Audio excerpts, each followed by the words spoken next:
Hi, all. Kinsey Schofield here. Today, we are joined by clinical and forensic psychologist Dr. G and Scott Rouse, a leading expert in behavior and body language. He's also one of the studs that stars on the behavior panel. So I know that a lot of you are going, oh, they're back. We had such a great reaction to both of you on the channel that I had to call you back for this Meghan Markle video that has truly broken the internet. And I'm assuming, Dr. G, that you might suggest that was the ultimate objective here. I think you're spot on with that. Yeah, I think that was largely the point of recording this in the first place. So you're like straight to the point. She wants to go viral. Scott, when you watched this video, and I might every once in a while pull it up. I apologize in advance to not only you, but the viewers at home. When you initially saw this video pop up on your algorithm organically, I'm assuming, because it really did just go, it bounced off the walls. Did you think it was a parody? Because I did, Scott. I thought that this was AI. I thought this cannot be real. The reason I didn't think it was AI is because it looks like the stomach is fake, where the baby. I swear that's the first thing I thought, because I know you have monitors and stuff on you Yeah. when you're in that situation. So she's got that dress over, but I thought, oh, this is just fake. I don't know why they're doing it. And I realized this is old. I thought it was something new, but it Oh, was something that's old, and it, a couple of years, I guess, or however old it is, and that it was just a bad decision. Is what it hit me when I saw this. I was just a bad decision a couple of years ago. well, this will, to either one of you, please chime in. But to Scott's point, Harry and Meghan have dealt with conspiracy theories surrounding the birth of their children. And the reason that it's important to royal watchers is because for their children to be in the line of succession, they have to be born by Meghan Markle. It has to be Prince Harry's child. They can't use a surrogate. And so people are saying, we deserve to know if these children are in the line of succession, if they truly came from Meghan Markle and Prince Harry. Now, they have never addressed the rumors head on. I don't think. In Spare, Prince Harry actually writes about the stance in Spare, but I don't think he ever addresses the rumors of whether Archie and Lili were born, came from Meghan Markle's womb. But it is something that I have always tried to be like, I don't want to talk about this. I don't, I look at Meghan Markle in that Oprah interview. I see a heavily pregnant and slightly angry woman. Um, so that's why that's why these rumors continue to persist, is like this conspiracy theory is out there. It's been out there for years. It's never been addressed head on. And both of you, please comment if you have anything to say. But I have read several experts, PR experts on the internet over the last few days that said this video did nothing to help that. In fact, it just reignites the conversation. Scott, do you have a reaction? And then Dr. G? I believe it does reignite that situation because it doesn't look real to me. There's so much that's missing from this, as from a body language perspective. Of course, that's the first thing Dr. G and I look at, is what's happening with this person. Him more from a psychological standpoint than me, but I'm not seeing any stress in there. I'm not seeing two people who are worried about having a baby. I don't see that connection between the husband and the wife, where he's saying, look, everything's going to be fine because she should be scared to death. As over the years, I've seen so many little babies. I've been right there when they were born, and I've seen that interaction of the parents beforehand. I mean, an inordinate amount of times I've been there to do that. No kidding. And we're not seeing the things we should be seeing. There's too much smiling going on. Another thing that's the first place I go to what's missing. There's no anxiety in there. There's no worry in there. There's no eyebrows up and her trying to connect with him to be reassured. We don't see any of their personal items laying around the room anywhere when they're dancing around either. So that there's a lot of things that are missing in this that should be there. Way too much energy. They're missing that lack of being worn out, because a lot of times it's either early in the morning or late at night. And they look well rested and in a good mood. All right, It Dr. doesn't G. look right to me. Well, I'm glad you said it. Dr. G, you go ahead and go now. So obviously I'm a psychologist, not a physician. So there may be physicians out there that are like, yeah, this is totally normal. Like, looks perfectly fine to me. But my anecdotal experience with my wife, who was very, very large during pregnancy, the idea of her moving like that would have been impossible. She just couldn't have done it. So, she was pale, she was swollen, she was very large at the time. The idea of her getting low like that, I just don't know if she physically could have done it. So it is shocking to me. It does look very strange. Like I said, there may be medical professionals that disagree and say it's totally normal, but to me, it looks quite odd. I mean, but let's be honest, we are complimenting Meghan Markle on how low she can get. Okay, That's let's so true. let's let's look at the glass half full situation here. Congratulations to Meghan. She was able to get pretty low. Uh, Scott, talk to me about the confidence you saw in her, because I saw a lot of confidence in Meghan, in her dancing, in her face, in her it's giving performance. Yeah, and that's a focused performance as well. Again, she may be in a situation where they're inducing the birth, so she may not have been given this. She's not having contractions, I don't think, at this point, because she's not doesn't look worried that they're going to be more and it's going to be bad. We're seeing all this space between her arms and her torso. I've never seen someone who's getting ready to have a baby be all like their hands are very close, and their hands are close to their chest, their arms are close to their body. It's a protective thing we do, especially when you have that anxiety and that stress and that worry going. So the confidence we're seeing it's almost ridiculous. That's why it looks to me it doesn't look real from a standpoint of somebody being worried about their baby when that's going on. Neither one of them Yeah. does. So the eye contact she has with the camera, she's probably just watching herself. Oh, But the confidence through this thing is through the roof, because they're under the impression, I would think, that everybody's going to be watching this and look at this. We're having a baby, but man, we've got, whatever we got this covered and all that. But that's a bad look for anybody to do. yeah, Dr. G, do you feel like they're making this for themselves or they're making this for the world? To me, it looks pretty clear like they're doing this for an audience. It doesn't feel like something that they're doing for themselves that's meant to be intimate and funny that they can go back and watch later. It looks like they're doing it for an audience. And frankly, it looks like they're doing it to irritate. At least that's my takeaway. It's like knowing how inappropriate it is, knowing that people are going to see it, or knowing that the royal family will watch it and will feel like it's inappropriate and that it's not something that they should do or should be doing publicly. So to me, it seemed like it was as much to agitate as anything else. Yeah, I think that you're onto something there. Because, Scott, we know, thanks to the timeline, that at this point in time, Harry and Meghan have signed a contract with Netflix, a very lucrative contract with Netflix. And they have been secretly recording for this big docu-series that was actually built up over years. They went through one production team, brought on a brand new production team. Almost at the very beginning of this series, you see Harry recording himself on his phone, getting ready for his freedom flight on Tyler Perry's private jet. They're escaping the evil royal family. Thanks to Tyler Perry, they're going to go live in his house for free during the plague. And we also see some other intimate moments clearly shot on an iPhone. Harry and Meghan watching themselves back on the Oprah Winfrey, during the Oprah Winfrey interview. Meghan's mom seems to be recording them on a cell phone as they're watching in a room their Oprah interview. So it does feel like while they say they want privacy, and while they sue newspapers for invading their privacy, and while they sue photographers for invading their privacy, it seems like they are stocking up on footage to inevitably shill. Like they're inevitably, I mean, I think this was perhaps recorded for the Netflix crew. Yeah, well, I mean, to me, there's something we can tell when something is authentic. That's just something that innately we do well as humans. We can't necessarily explain why, but we can look at it and go, "There's something wrong about this," and that's what so much of what we see is it looks like it's a performance. It looks like it's something that's meant to be seen by other people. So that's very much how I see so much of what we see of them, is that even if it looks like it's supposed to be an intimate moment or something that's caught on camera, it's all set up, it's all prepared, and that's how it feels. Oh I my don't gosh. think they're very good actors.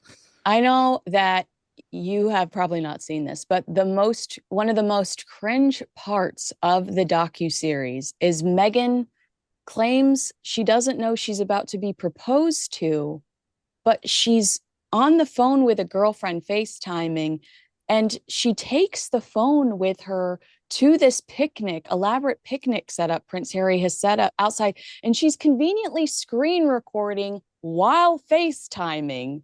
And Harry proposes to her, and it's again it's supposed to be one of those authentic moments, and you're like, how are you conveniently already recording your screen while FaceTiming with a friend right before Prince Harry proposes to you? It's just hard for a normal person who doesn't live on camera.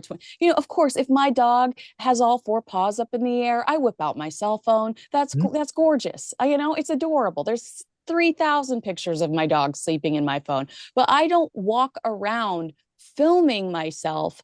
And I am Meghan's age. It's just not something that I normally do. What's the name of that, Dr. G? Isn't there something where people think that they're the star of their own show and everybody else is like the second? They're like members or the second banana in the show. What young people call it now is main character syndrome, basically. That's it. Which is the idea that that they're the main character. And one thing I'm very curious about is there's so much of this, and I don't want to sidetrack us, but I do wonder if the younger generations, like the Gen Alpha and all that, will be able to identify what is and isn't authentic the same way that we can, in a sense, because so much of everything we see online is just fake. My reaction, like I said, immediately to these things is, it's set up, it's fake. They're not very good actors in that sense, but there's so much of that, there might be a point where people can't tell the difference anymore. Well, Dr. G, sorry, Scott, I'm going to get to you in a second. I love you. It's to have main character energy is probably going to be pretty difficult in a royal family where you are the backup dancer. Like you are not the married to the heir. You are always going to be second fiddle. Does this explain a lot of why she I look at that video and I go, this is exactly why she was never going to fit into the royal family, because there's etiquette, there's decorum, there's, a lack of, like, let's avoid all vulgarity if we can. It's giving Fergie with her toes in somebody's mouth on the cover of a tabloid. But having main character energy, that might have been what tipped off Prince Charles at the time and Prince William, that this might not be the easiest ride. Absolutely. I work with a lot of families in a therapeutic sense, and people who are unwilling to make any sacrifices to work with a family, to like make the family function better. Those people that think they're too important for that, that's going to create problems. And that very much seems that there is a complete unwillingness to make sacrifices for the family, particularly in public or anything else. So I think when you believe you're the main character, you don't need to make sacrifices. Everybody should see how important you are, and they should listen to you, and what you have to say is the be what everybody pays attention to. So I absolutely think that there's certainly a lack of insight. I mean, I also think about what's it going to be like when her kids see this video? Like, it just seems so, like, people can film whatever they want in private, but the idea of posting it just feels so vulgar and strange to me. That's what I'm like. Do it. Have fun. I have fun and laugh about it in bed 10 years later. But this was to honor your daughter's 4th birthday. What a bizarre way. Like, twerking with your, like, I think Jeremy Kyle, when him and I watched it together for the first time, he's like, her ass is everywhere. I almost died. I want to ask you, Scott, I thought she sincerely looked like she was having fun. Dr. G is right. There's a lack of authenticity that she reeks of it. She should bottle that and sell it. It might do better than the jam. But I do think that she's vibing pretty high in this video. Yeah, and when you're dealing with the narcissistic personality type, when you're in a situation like this where you're under the impression everybody's going to be seeing you in this ultra intimate moment that nobody else could see, and it's just you and the quote unquote quote prince there. You're in nirvana at that point because you're getting all this attention because you're a princess or whatever it is. I don't know. I don't know what the story is and all that. I have no clue what she is or anything now. But you're the main focus of attention. Boy, that's where they want to be constantly. And another thing that we know that this is not just for each other and something that's slipped out or anything, is because when you're in a situation like that and you have this intimate moment, you're not looking at the phone, you're not looking at the camera, you're looking at your person because you're goofing around for them. That's who the show is for. Believe me, take it from a professional. I was a professional kid and I goofed off all the time. And so when you're goofing off with somebody, you dead eye them. You're like, hey man, as you're doing your goof off thing. And there's none of that. There is just for a couple of seconds, but there's not that connection there that should be there for those two. It's like Meghan, the actor, realizes exactly what you said, that there should be more playfulness between the two of them for it to look authentic, because she goes, come on in, like she tries to pull him in. There's that's the moment of eye contact that you're talking about, very brief. It's almost like she recognizes, oh no, this will look better if we do look engaged with each other. And Harry's dance moves, I mean, first of all, this guy's not going to win Dancing with the Stars. Let's just get that out of the way right now. But do you think that he is volunteer? Is he consenting in this, or is he reluctantly jumping in? What can you tell about the body language, Scott, aside from the weak knees?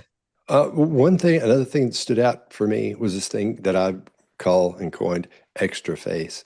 And then when you have extra face, it's the face that extras have in TV shows and movies. And if you look around in there in TV shows and movies, you'll see people with these weird smiles on their faces that don't go away. You see it in reality TV shows as well. My brother writes TV shows and movies, and he's a director for TV shows. And one time I went down to watch one of the shows he was directing, and he yelled cut or whatever he yelled. He said, "Hey man, let's get rid of that face, look normal. You get rid of the face, get rid of the smile." And he kept saying that. And finally he said, "Look, this whole table here, you guys got to get rid of that smile, because people sit there, they know they're being filmed and they want to look good. And Yeah. so they sit there with this weird thing like this. And it's a face you don't make out in the wild. When you're by yourself, when you're doing the face you're making when you're alone, it's just more like you're sitting around doing stuff and messing around your teeth, and you may cough and then dig in your mouth. So many things you do, but they don't do that, and we don't see any of that in here. And that face that she has, if you'll look at this, because I'm familiar with it now after you and I talked last, I've watched a lot of these things. That facial expression she has here is the same one she has in every other one when the camera is on her. Now, when the camera's not on her, I'm sure it's completely different, as it is with everyone else. But when you have extra face, which is, I believe, what we're seeing on both of them, there's that weird little smile, or that smile you do for your camera smile, the one you've practiced, rehearsed, and prepared to show the world. I think that's what's going on there. So interesting. I'm going to stay on you for a second, Scott. I want your expert opinion on this, as somebody that excelled in the music industry and in the entertainment world. Even with your background with your brother, Dr. G. I want this from just a casual. I want your casual reaction to this. Do you think that this video hurts or helps the Sussex brand when it comes to rehabilitating their reputations, Scott? Because we've heard that they've put together this new team of 11. They're trying to structure them like a royal court, and their ultimate objective is to rehabilitate their image. And you watch this, and it does seem like they're sitting around a table, a large King Arthur's type table. And, the new girl raises her hand and says, "Do you have any videos that make you guys look normal, likable?" And Meghan's like, "Oh, sure. Let me pull this one out." Because this was a trend, dancing to this song years ago. And I just think it failed so spectacularly, to the point where, as the hours passed, I thought she was going to jump on the internet and say her cloud had been hacked, and she was going to try to make herself out to be the victim, because I thought this was such a poor lack of judgment. So Scott, where do you, because you surprised me last time we talked, and you said all publicity is good publicity. Almost, you said, I think that they eat this stuff up. So do you still feel that way now after watching this video? When you told me to look at it from the perspective of someone who'd been in a situation where you had to deal with artists, in other words, and say, here's what's good for you and here's what's not good for you, because almost all publicity is good publicity, whether it's good or bad, because they just remember your name. Yeah. They just remember that you're just in the zeitgeist of what's going on. All right. To give people who are watching a little background, I was a record producer for a long time, and I've been nominated for a Grammy more than anybody without winning one, but I'm not bitter. So keep that in mind. So I'm very familiar with artists and how they are treated and how they act in those situations. One thing that I always made sure of when we had a company, a publicity company or marketing company that was dealing with someone, and they were dealing with them personally, like their people deal with them, and these people they're trying to gather up, you must have two people in this group that you don't like and they don't like you. I'm not trying to be funny. You've got to have two people you just can't hardly stand and that just are, and those two people have to find you disgusting. So they are honest with you because they're the ones going to get, they aren't going to go, oh no, you're beautiful and you're pregnant. You're this, you're that. You want somebody to go, dude, that's goofy. Yeah. Tell them it's goofy. And if nobody will tell them, you say, nobody wants to tell you this, but this is goofy. Don't do it. This is bad. And people may go, oh, dude, why are you causing these problems? But you want that person. You want those, and you need to have two of them to back that other one up. Because if that one starts changing its mind or starts to get tamped down and think they're going to lose their job or something, you want that other one to stand and go, no, this is stupid. This is the worst thing you can do right now. We're starting whatever your plan is, and then introduce that plan. But when you go to something like that, you must have somebody that doesn't like you in there. As weird and as against what should be happening as it sounds, that's what you need. You need that somebody to go up against what you're saying. And I don't think they have that, not even a little bit. No. So do you agree that this video is not the right direction to, I mean, I definitely changed my opinion of them, but it made it even lower, which I didn't even think was possible, Scott. Mine didn't change at all. I decided what this was a long time. So maybe you did too, Dr. J. I'm not going to say, here's what you thought a long time ago. When you first see something like that, you say, oh, I can see where this is going. I know what kind of personality type this might possibly be. And then it just gets worse, worse, worse, worse, and worse. And we're seeing it just get worse and worse and worse. They're actually going back in time to grab things that were worse than I don't know if this is worse than that Jamie Lee Kermit. I can't. Oh, Kermit. I can do the impression for you. I don't know if it's worse than that, but it's in that it goes in the same box. You'd put those. Where's all the stuff we shouldn't put out? There's a box for that. And that's one of those two people I was telling you about would come in and go, put that in the box, man. Don't put that in the box. yeah. That's what's missing. Dr. G. Well, for what it's worth, the video does feel pretty on brand for her. It's just not going to bring anybody else to it. I don't think that it's going to make anybody go, yeah, like I like her more now. It's interesting because when people make decisions, like when we have critically thought through something, whether it's like we like somebody or who we're going to vote for or whatever it is, our opinion is very, very difficult to change then. And this certainly is not going to be the kind of evidence that's going to help people that didn't like her before ever be willing to change their minds about that. So, and the people that do support her probably are not going to think twice about it. I don't think it's going to make many people go, I don't like her anymore if they were already supporting her and were already full on camp Meghan Markle. So, I don't imagine that it's going to make a lot of people change their mind about her. But yeah, it certainly doesn't help them. That's for sure. I think that what I meant by it is I tried to keep a level of respect when talking about them because they are related to the royal family, and that's out the window now.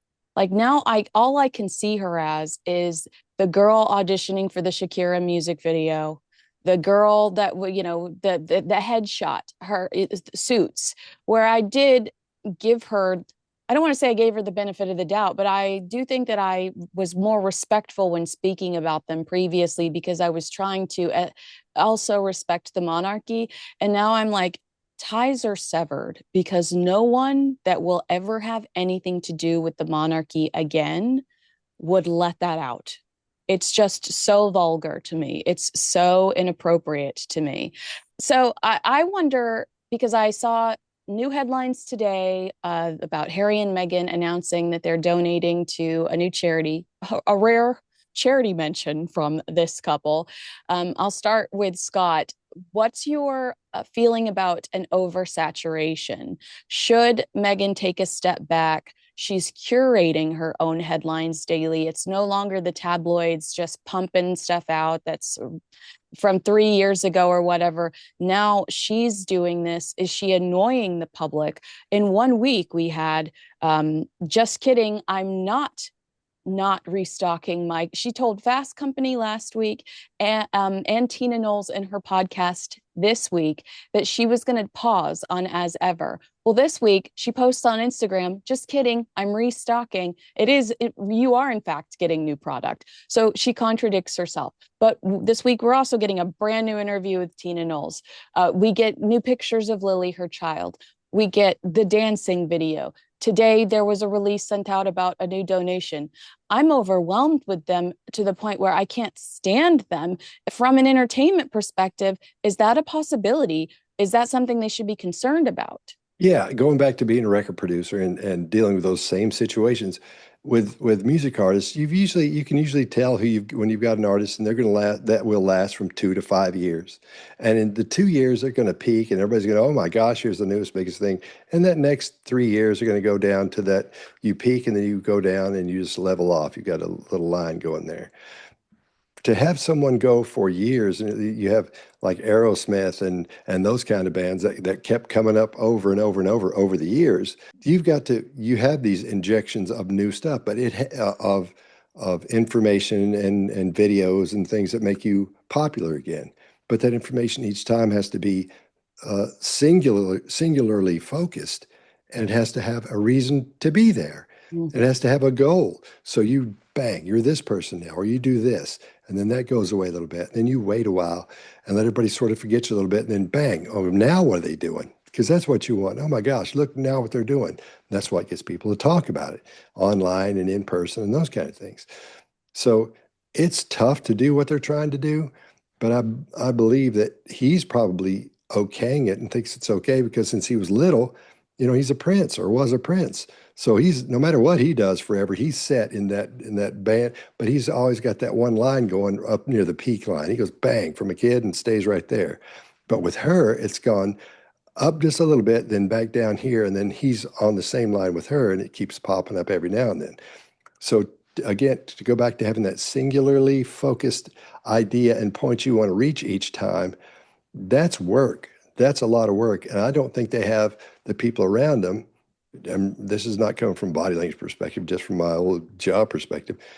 They don't have the people around them that can be honest with them and say, look, here's what you need to do. Going back to those two people you need that will be with you for a long time, because that's the way you make that happen. They can stand back and look at it from a perspective, the third person's perspective, and say, I know what this is. This is like this. So we don't want to do that. We want to do something more like this. Or if it's totally different, we model it after this, and we put a fake nose and glasses and a little hat on it, and we call it this. That way it looks different and stands out.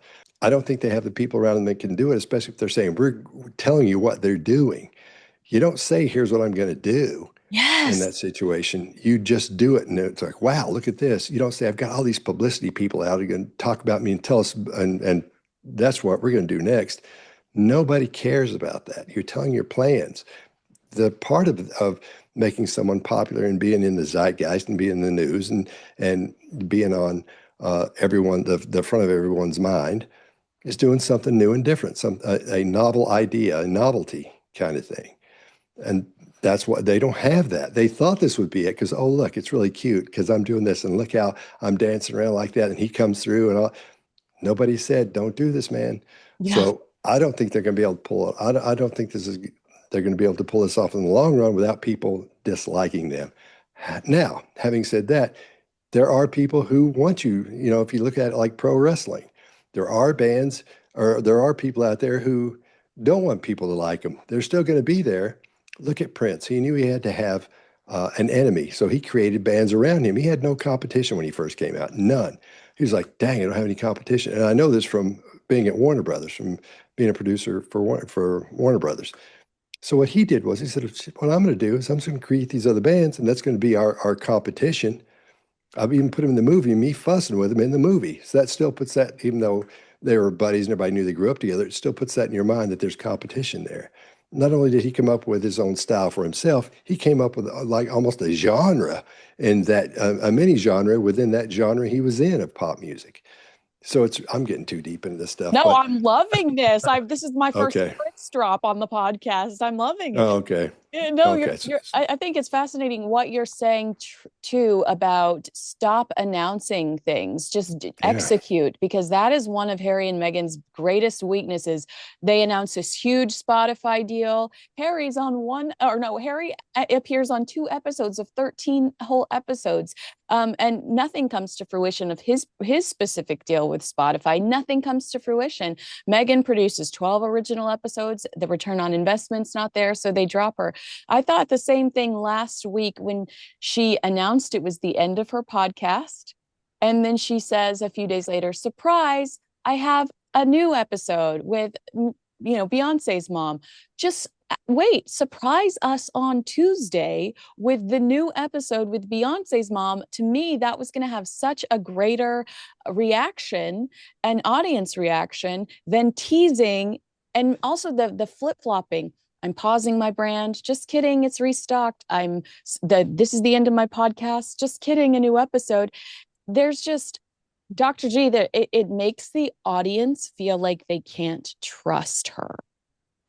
Well, to Scott's point, she doesn't have people saying, "Hey, don't do this or don't do that." And if she does, she's not listening to them, I don't imagine. So I think that at this point, when you don't have a lot of insight about your own behavior, she probably assumes more is better. Whatever, and I'm just going to sort of do things off the cuff, then people are going to love it because people love me, or I don't know what goes on in her head, but it's probably something like that, right? Yeah. And so, my guess would be that yeah, she really doesn't have any insight into how she is going to oversaturate herself, or just thinks that people will love it, or on the other hand also finds herself in some sort of power struggle. At least I'm guessing, this is my interpretation of her behavior. I think she's probably feels she's in a power struggle with the royal family, that she wants to dominate the airwaves, she wants to be the one that people are talking about. So I think that in a lot of ways that dynamic is probably there as well.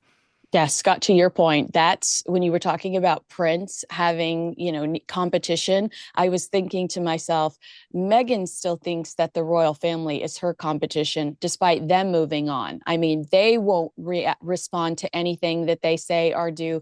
I don't know if either one of you know this. Well, a few weeks ago, King Charles was in Canada and opened Parliament. And this was a huge deal because of some of the things that President Trump has said recently about wanting to take Canada. So King Charles shows up to the rescue in a Superman cape and opens up Parliament. And it's a historical moment. At the same time, Prince Harry's in China, in Shanghai, talking about climate change and talking about sustainable travel. And you think to yourself, allow your father to have his moment. Well, on Saturday, not this Saturday, but next Saturday, it's the King's birthday parade. It's the most gorgeous. It's called Trooping the Color. Everyone in the world watches. You get those gorgeous shots of the entire royal family on the balcony, and it's a celebration of the King's birthday. Well, guess who's accepting an award on Saturday night in LA at a glitzy museum gala? The King's birthday parade, Meghan Markle. It does seem, I don't know if you recognize this, Scott, but it does seem to royal watchers like Meghan is always trying to one up these people, and she is no longer on their radar. But that goes back to exactly what I was talking about. You have no Coke if you don't have Pepsi. Yeah. You don't have Advil if you don't have Tylenol. They have to have competition to survive and to do well in business, or when it comes to marketing. You've got to have somebody that you're competing with. They'll never win against the royal family, do No, they? Yeah. that doesn't enter into it. They know they can't win, but you need that competition. Pepsi's never going to win over Coke, but they're still there. And every time Coke does something, in the old days anyway, Pepsi would do something too, and they'd have that fuss going back and forth from a marketing perspective. In one way, what they're doing, I totally understand it. I totally get it. If there is a singular person in charge of all that, I see what's happening. I don't think there is. But you must have that enemy for you to do well, because will we be talking about her other than that? Yeah. No. If they hadn't left the whatever it is, the king stuff, the royalty stuff, will we give a hoot? Would anybody care? No, we wouldn't be talking about them. Nobody would care about that. We wouldn't be making fun of them. Or we're not making fun of them. We're just discussing what we're seeing in a video. No, I mean, we should acknowledge Prince Harry's dance moves for what they are. Unfortunate. Yeah. So there's a little bit of making fun of them. Dr. G? But it's interesting because what we're seeing then is we're seeing a business dynamic, right? We're not seeing a family. And that's what's so challenging here, right? Because if we're thinking about how do families act, they don't act like this, or they shouldn't anyway. They shouldn't be competing in this way. And we're talking about a family, but it very much has the dynamic of, a record company or some other entity like that. And that's what's so unfortunate about this.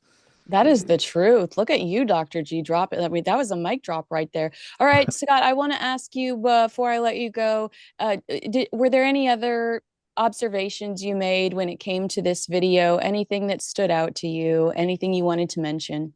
Okay, from a body language perspective and behavior perspective, The moves in here were too smooth as well. Everything was really light and moving around. And again, when you're focused, when you're getting ready to have a baby, that's going to hurt. That's, I know they give you the spinal thing and numbs you up and all that. Man, you got a lot to worry about. There's a lot going on there, a whole lot going on. And so her movements are too smooth. I know she's dancing, but he shouldn't be dancing. He should be going, listen, no, cut this out. This is funny, but let's sit down and relax. Their movements are way too smooth. They should be tight and really jerky and I would think, and moving around like that. We're not seeing that. They're too relaxed to be having it for the next 8 hours, 12 hours, or ever how long it's going to be going through what they're going to go through, and they know what it is if they're aware of that. We don't see them worried about that at all. Not even a little bit. I can't remember. I think it's Lily. I can't remember which child he talks about it, but in Spare, he actually talks about getting high on laughing gas while Meghan's giving birth. And I'm like, oh, I think it is Lily. And I'm like, really? Classic. Is this the place? Prince Harry? Dr. G, let me know what your observations were. So when I'm trying to there's a lot of what's going on in my head right now.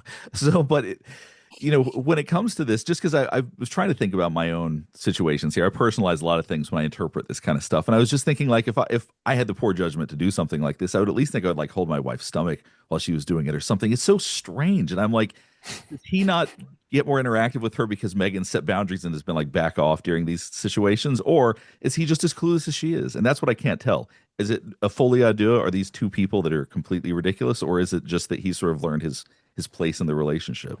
So there's just the dynamic is weird. The video shows a lot of that, in my opinion. Boom.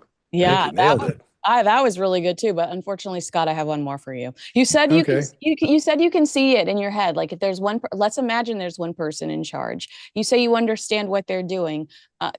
Do you have a crystal ball? Can you give me a prediction? What do you think what do you think they're going to do next? I think that they could do reality TV again. Do you think they could do reality TV again?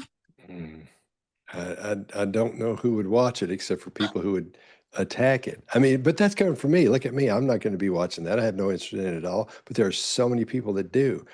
On that kind of thing, I would have to call that third person and say, hey, man, what's going to happen here? Because I can't call something like that. I have no clue. Because I just know because I would be so disinterested in that. Yeah. I mean, the Japanese have this microscope called the something electron microscope. I don't know what it is, but it can look at atoms. Like the smallest thing possible. It can not only see an atom, it can see little things, the electrons and protons and things spinning around it. It can see the little hairs, what you would call a hair, coming off of those electrons and protons. And if you use that microscope, you couldn't find my interest in them outside of me and you talking about it the way we are now. Not at all. That is hilarious. I did not see that coming. All right. Clinical and forensic psychologist, Dr. G, and Scott Rouse. You are a leading expert in behavior and body language, and also my go-to entertainment guru. You can find them both on YouTube. I will link those in the description below. And if you're watching, agree with us, disagree with us, let us know in the comments. Make sure you like, subscribe, and share this video with a friend. And please subscribe to my friends, Dr. G and Scott Rouse. I am so grateful for your time today. And I'm sorry, guys, but I really did enjoy this discussion.